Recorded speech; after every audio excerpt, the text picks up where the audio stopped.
I'd like to offer special thanks to our co-sponsors for this event, the group, Latino Network, and the NAACP. Also, we owe thanks to the Riverside Park and Recreation Department for helping us secure Stratton Center for this evening.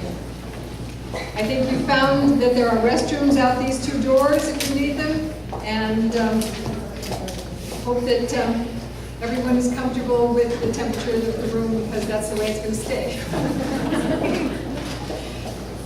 Our candidates this evening are candidates for the Riverside County District Attorney. And they are our current Riverside County District Attorney, called Zellerbach, and Senior Deputy District Attorney, Mike Hestrin. We'll be taking your questions during this time. On 3x5 cards, you write the question you want to have answered by these gentlemen. Does anyone need a card at this time? If you raise your hand, we'll give you a card, or if you have one ready, we'll pick it up, and it will be collated and brought up for my use in addressing questions to our candidates. We'll give a last call for questions after the candidates' opening statements. And if you don't get your question answered in time, you will have time at the very end to speak individually with the gentlemen. Following, we hope to close our formal questions about 8:30, and we'll be here until 9. Our timer tonight is Shani Beeman. Shani has a stopwatch in her hand and cards to count down the time for the candidates in order.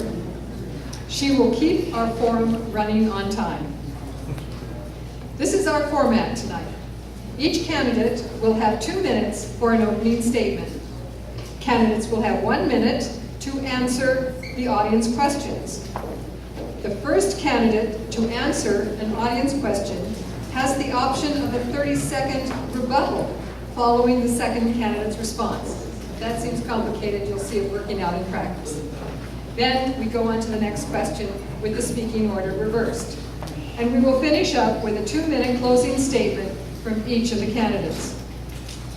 Now, I have some advice for our candidates. Our forum attendees are very good listeners, so do your very best to answer the question asked and use specifics when possible. The audience will appreciate it. Don't feel pressured to use all the time allotted for each question. When you're satisfied with your answer, we're happy to move on. We will, however, stop you if you run over. We ask that the audience hold their applause until the end so that we have most of the time available for questions and answers. So now, we will get underway. We were deciding how to determine who goes first. We flipped a coin. I called it heads for Hestrin, but it turned out tails for Zellerbach. So, Mr. Zellerbach, you can go first.